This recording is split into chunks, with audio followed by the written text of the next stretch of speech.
오늘 제목은 한 절 말씀이지만 이 제목을 가지고 함께 나누었으면 좋겠습니다. 행복한 가정을 지켜라 라는 제목입니다. 하나님이 직접 주신 십계명은요, 우리가 지금 십계명을 살펴보고 있는데 생명과 평안의 법입니다. 여러분, 정말 생명과 평안의 법인지 그런지 안 그런지 여러분 십계명을 지키면서 살아보시면 분명히 알게 됩니다. 신앙생활을 해봐야 아는 것입니다. 여러분 꼭 지켜보셔서 정말로 십계명이 생명과 평안의 복이구나 라는 것을 여러분들의 입술로 간증했으면 좋겠습니다. 지난주 살인하지 말라라는 6번째 계명을 나누었습니다. 그 계명의 내용은 이렇게 요약을 합니다. 하나님은 생명이시지요.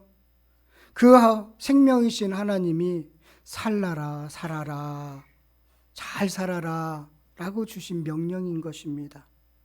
그래서 타인을 생명을 빼앗는 것, 살인하는 것, 그것은 하나님의 형상을 닮은 인간, 하나님의 귀중한 작품을 망가뜨리는 것이다 라는 것입니다. 그래서 예수님은 그 하나님이 십계명을 주신 그 의도와 뜻을 바르게 이렇게 해석해 주었는데, 우리 일상 속에서 살인하지 않았죠. 여러분, 다른 사람 안 죽였죠. 그런데 우리는 안 죽였다라고 쉽게 대답할 수 없다는 것입니다. 우리 예수님이 뭐라고 하셨어요? 타인에 대한 비방과 모욕은 곧 살인이다라고 말씀하셨습니다. 타인에 대한 멸시는 곧 살인이다. 왜냐하면 그것으로 인해서 상처가 되고 어떤 사람은 생명을 끊기도 하고 어떤 사람은 세상과 단절하기 때문에 살인에 이르는다라는 것입니다. 그래서 우리가 육계명을 말씀을 주시면서 우리도 살인자가 될 수 있다는 경각심을 가져야 된다라는 것이 지난주 말씀입니다. 그러면서 이런 결단을 했죠. 가급적 사랑의 언어를 쓰십시오.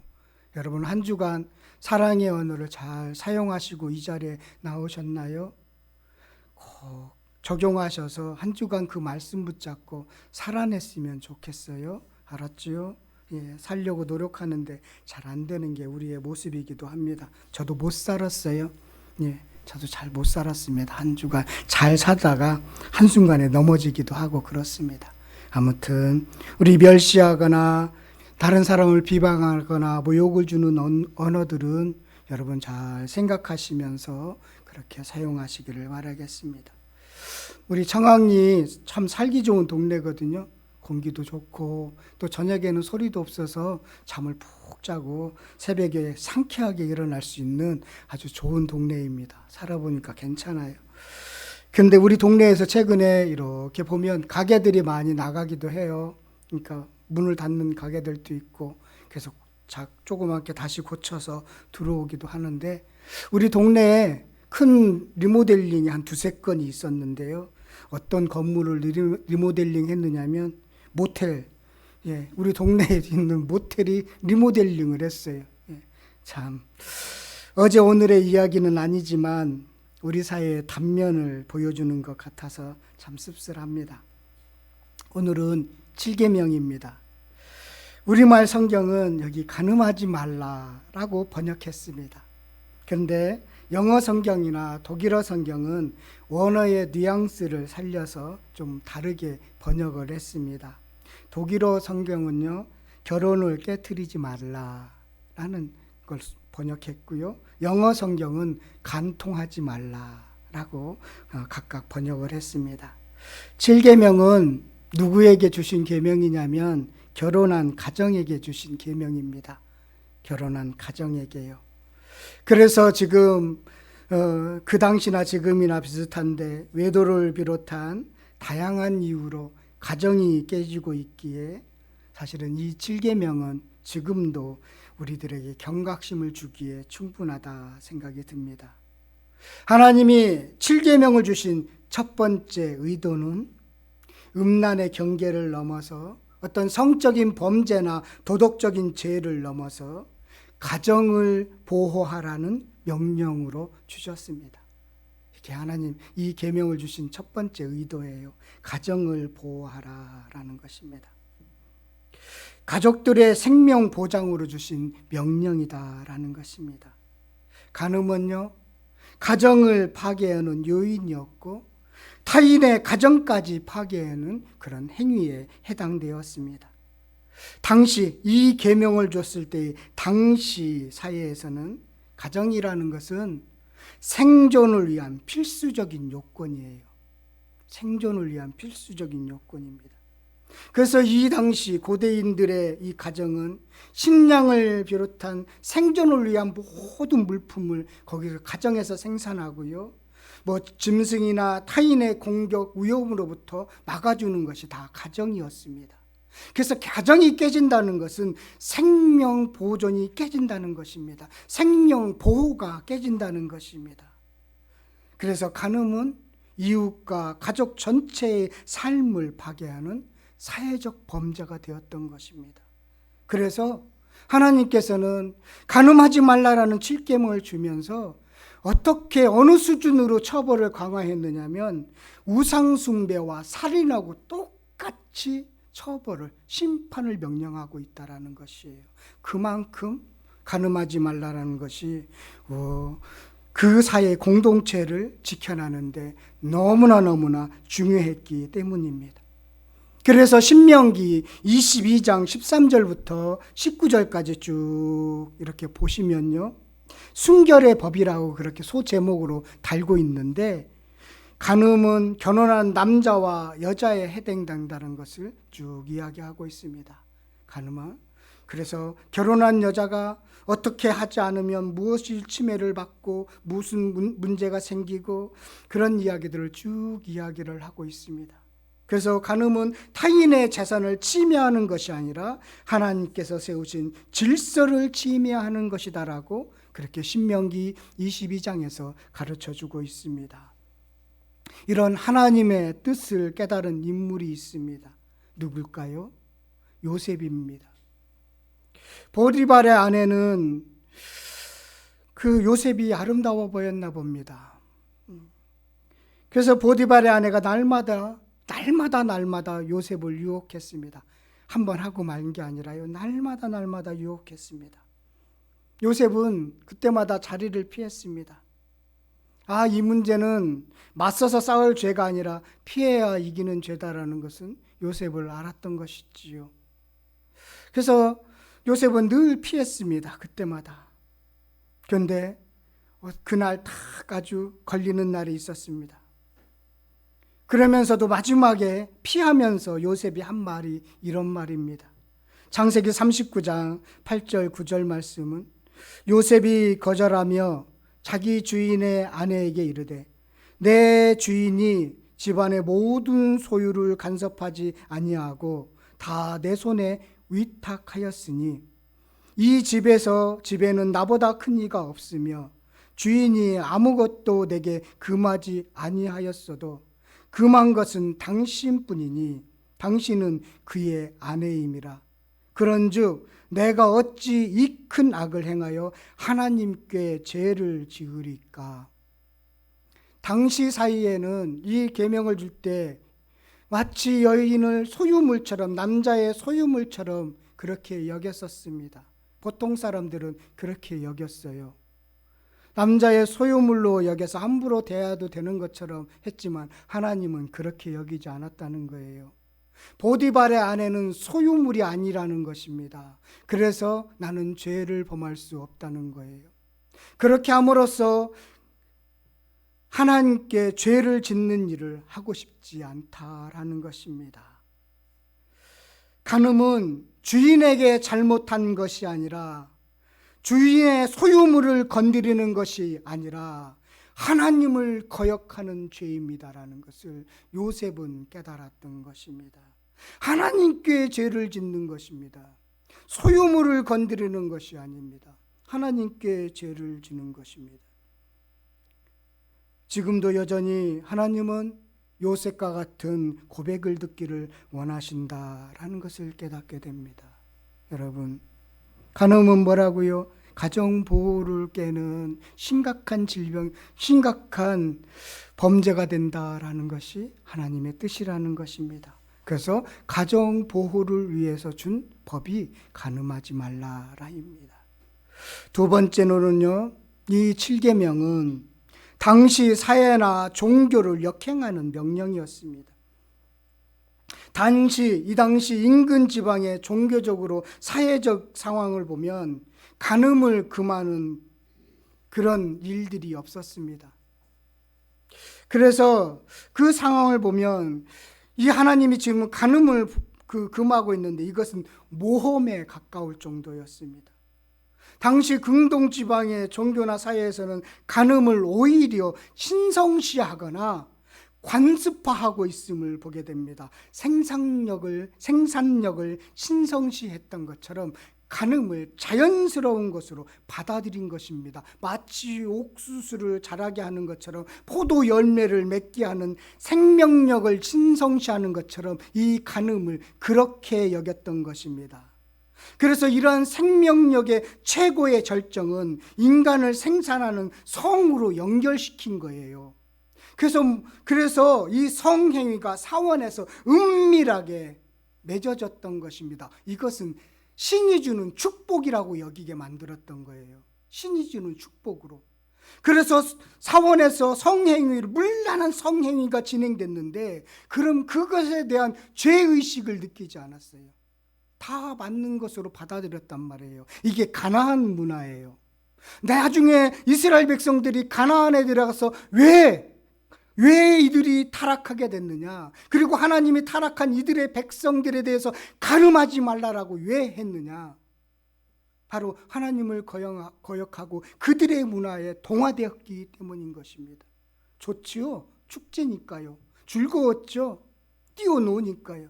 술을 마시고 그 섹스를 즐기는 이 문화, 누구나 쉽게 빠질 수 있는 문화지요. 그것을 정당화해주고 합리화해주니 죄의식도 없지요. 그런데 지금 하나님께서는 간음하지 말라라고 지금 말씀하고 있다라는 것은 모험에 가깝다라는 것입니다. 모험에 가까운 일이에요. 그래서 이러한 종교 매춘에 대해서 늘 하나님께서는 경고하고 있는데요, 신명기 23장 17절부터 우리 18절까지 한번 찾아가서 보도록 하겠습니다. 신명기 23장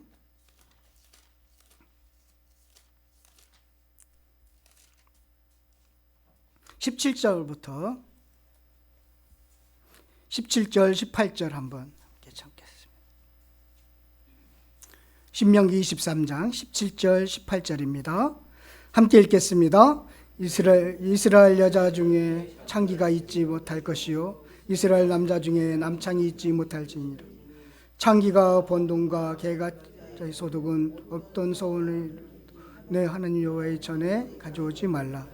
이 둘은 다 내 하나님 여호와께 가증한 것입니다. 가증한 것입니다. 종교가 널리 유행하던 당시 간음을 금지하는 계명을 통해서 성적 순결을 통해 가정을 지키라고 하신 것입니다. 사회적인 분위기와 역행하는 계명을 주신 거예요. 지금도 7계명은 우리의 사회적인 분위기와 역행합니다. 사회적인 분위기와 역행합니다. 지금도 이 7계명은 하나님의 모험이 계속되고 있다라는 것입니다. 우리는 이 하나님의 모험에 동참하시기를 바라겠습니다. 우리는 이 하나님의 모험에 동참하는 자입니다. 그리고 같이 모험을 즐기는 자입니다. 그래서 7계명은 사회와 종교를 역행하는 명령이었다라는 것입니다. 세 번째로 이 7계명은 이 간음의 문제는 마음의 문제이며 지체의 문제입니다.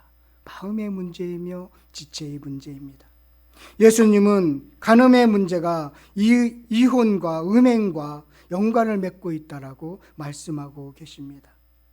그래서 예수님은 이 모든 악순환의 출발은 마음에 있다라고 하셨습니다.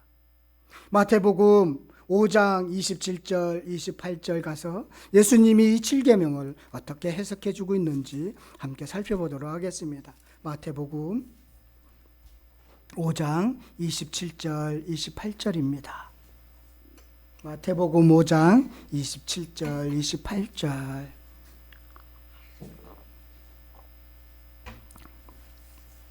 마태복음 5장 27, 28절 함께 읽도록 하겠습니다. 또 간음하지 말라 하였다는 것을 너희가 들었으나 나는 너희에게 이르노니 음욕을 품고 여자를 보는 자마다 마음에 이미 간음하였음이니라. 마음을 품는 온갖 악한 생각을 금하라 라고 하셨습니다. 마음의 생각은 보거나 듣는 것을 그런 자극을 통해서 발전하게 되어 있는 것입니다. 보고 듣는 것으로부터 시작해서 마음이 요동치는 것이지요. 다윗이 이 실수를 했습니다. 다윗이 여인의 한 가정의 아내, 우리아의 아내, 자기 부하 장군의 아내인데 그 아내의 요셉처럼 행동했어야 되는데, 그런데 그 여인의 목욕하는 모습을 바라봤습니다. 사무엘하 11장 2절에 보면 한 여인이 목욕을 하는데 심히 아름다워 보이는지라. 다윗이 이 여인을 심히 아름다워 보인다고 했는데 여러분 한번 생각해 보십시오. 정말로 아름답게 보였을까요? 지금처럼 가로등이나 그런 조명들이 발전해 있지 않고 그 당시에는 캄캄했을 텐데 이 여인의 목욕하는 모습이 정말로 다 보였을까요? 그 마음에 아름답다고 생각했던 것입니다. 어렴풋이 보이는 그 모습에 아름답다라고 생각한 것이지요. 그래서 사람을 보내어 행동으로 옮기게 됩니다. 출발이 어디죠? 자기가 상상하는 것, 조그만한 자극을 가지고 마음으로 그림을 그리는 것입니다. 예수님은 그래서 너의 마음을 지키라는 것이에요. 마음을 지키는 자가 천하를 지키는 자보다 더 낫다라고 한 이유가 여기에 있습니다. 마음을 지켜야 되는데. 그래서 예수님은 이 간음의 문제를 신체의 지체를 통해서 간음의 문제를 설명해 주고 있습니다. 그 말씀이 29절 30절 말씀인데요. 만일 내 오른눈이 너로 실족하게 하거든 빼어내어 버리라. 내 백체 중 하나가 없어지고 온몸이 지옥에 던져지지 않는 것이 유익하며, 또한 만일 내 오른손이 너를 실족하게 하거든 찍어내버리라. 내 백체 중 하나가 없어지고 온몸이 지옥에 던져지지 않는 것이 유익함이라 라는 것입니다. 지체 중에 있는 것을 빼어버리라는 거예요.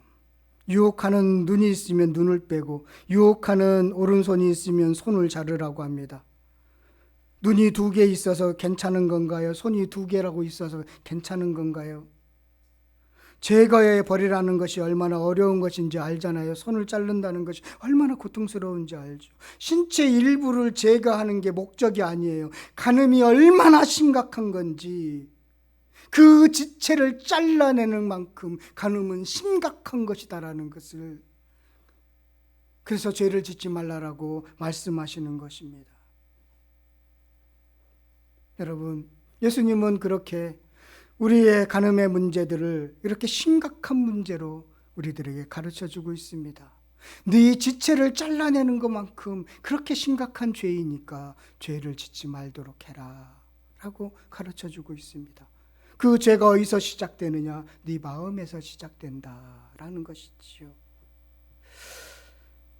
그러면서 이 문제는 바로 이혼과 이렇게 연결시켜서 그렇게 하지 마라라고 가르쳐주고 있습니다. 그래서 결국은 결혼 문제하고 연결되어 있는 것이지요. 결혼 문제하고 연결되어 있습니다. 그래서 세 번째로 이 7계명을 준 목적은 네 번째인가요? 네 번째로 하나님께서 우리와 혼인 언약 맺으셨음을 상징해 주는 계명입니다. 이게 네 번째 신비예요. 마태복음 19장 3절부터 8절 보면 하나님은 남자와 여자를 창조하시고 부모를 떠나 둘이 한 몸이 되는 것이 바로 결혼이라고 말씀해 주셨습니다. 한 몸이 되었기 때문에 나누지 못한다는 것이지요. 결혼은 신비한 영역에 속합니다. 결혼이라는 것은 참 신비한 것입니다. 그래서 주님과 교회가 하나로 되는 신비와 같다라고 결혼을 그렇게 말씀해 주고 있습니다. 삼위일체를 신비를 담는 그릇이 결혼이라고 해요. 성경적인 가르침입니다. 그래서 결혼을 통해서 하나님이 어떤 분인가, 그 결혼 생활을 통해서 하나님이 얼마나 좋으신 분인가를 드러내는 것이 바로 결혼이다. 신비한 영역인 것이지요. 그래서 바울도 이 사실을 깨닫고 에베소서 5장 22절부터 32절까지 부부관계를 예수님과 교회의 관계로 말씀하고 있는 것입니다. 나뉠 수 없는 관계라는 의미입니다. 나뉠 수 없는 관계예요. 예수님과 우리는 한 몸이 되듯 부부가 한 몸이 되어야 된다는 것을 성경적인 가르침을 주고 있습니다. 그래서 결혼이라는 신비한 영역을 드러내는데, 간음이라는 것은 그것을 드러내지 못하도록 하니까 그것을 잘 경계해야 된다라는 것입니다. 여러분, 결혼이라는 것은 생물학적 관계가 아니라 약속에 따른 언약의 관계입니다. 언약의 관계예요. 약속한 거예요. 하나님이 이스라엘 백성과 시내산에서 언약을 맺었습니다. 언약을 맺으면서 이렇게 이야기했죠. 나는 너의 하나님이 되고 너는 나의 백성이 된다. 이 언약의 중심 내용이지 않습니까? 백성을 아내 삼은 결혼하신 하나님이십니다. 그런데 백성들이, 그 아내들이 지금 간음을 했습니다. 하나님은 어떻게 하셨는지를 보십시오.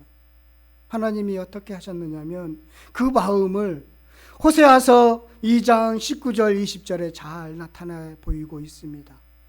간음한 여인을 하나님은 어떻게 하셨는지 호세아서 2장 19절 20절 말씀 이렇게 되어 있습니다. 내가 내게 장가들어 영원히 살되 공의와 정의와 은총과 긍휼히 여김으로 내게 장가들며 진심함으로 내게 장가들리니 내가 여호와를 알리라. 이렇게 결혼관계를 표현하고 있어요. 그런데 그 결혼을 했던 그 여인은 간음을 하지요. 그러면 그 간음한 여인은 어떻게 해야 되는가요? 호세아에게 이렇게 이야기합니다. 그 간음한 아내를 용서하고 데려오래요. 그래서 호세아는 그 간음한 여인을 데려옵니다. 그리고 삽니다. 대단한 분입니다. 대단한 분이에요. 제 주변에는 호세아처럼 외도한 아내를 용서하고 사시는 분들이 있습니다. 대단한 것입니다. 쉽지 않은 일인데 하나님의 뜻이라면서 그렇게 용서하면서 사시는 분이 있습니다. 그래서 우리 아내가 너 미쳤니? 그러기도 했어요. 대단하다. 훌륭하다. 하나님보다 더 사랑하는 것을 간음이라고 하셨습니다. 이스라엘 백성은 하나님보다 세상을 더 사랑했습니다. 그런데 하나님은 율법에 따라 간음한 이스라엘을 죽이지 않았습니다. 죽이지 못했습니다. 하나님은 그 이스라엘 백성들을 향해서 이렇게 말씀하셨어요. 나는 너 없이 못 산다 하시면서 하나님이 죽으셨습니다. 신랑 되신 예수 그리스도가 그렇게 하셨습니다. 언약을 회복시켰습니다. 그분의 피로, 그 생명의 담보로 언약인 아내인 우리를 제자리에 돌려놓으셨습니다. 이것이 복입니다. 그러면서 다시 가정을 보호하고 순결하게 가꾸라고 말씀하십니다. 그를 통해서 삼위일체 신비를 드러내라고 하십니다. 그렇게 새 언약으로 우리에게 주셨습니다. 여러분, 7계명은 고대로부터 지금까지 가장 심각한 문제 중에 하나입니다. 게다가 우리는 성적인 타락의 시대에 살고 있습니다. 간음뿐만 아니라 이제는 동성애까지 심각한 수준에 이르렀습니다. 예수님은 가늠과 결혼과 이혼의 문제를 그렇게 신체적으로 해석해 주면서 경계심을 우리들에게 가르치고 있습니다. 내 몸의 일부가 아프면 온몸이 아픈 것과 같다라는 것입니다. 유혹이 찾아오면 선한 생각으로 충만하시기를 바라겠습니다. 피해서 이기는 죄입니다. 맞서서 이길 수 있는 죄가 아닙니다. 어쩌면 헤어질 수밖에 없는 처지에 있는 이들도 있습니다. 그로 인해서 심한 고통과 어려움을 겪은 이들도 있습니다. 그러나 성도들은 하나님의 법을 우선으로 따르는 사람입니다. 마음을 단속하기 위해서 최선을 다하라고 오늘 주님이 가르쳐 주셨습니다. 거기에 귀 기울이시기를 바라겠습니다. 그래서 오늘 이 7계명을 주신 하나님의 의도를 깊이 깨닫고 그것이 얼마나 심각했는지를 깊이 깨닫고 하나님의 사랑이 무엇인지를 알아내는 저와 여러분들 되셨으면 참 좋겠습니다.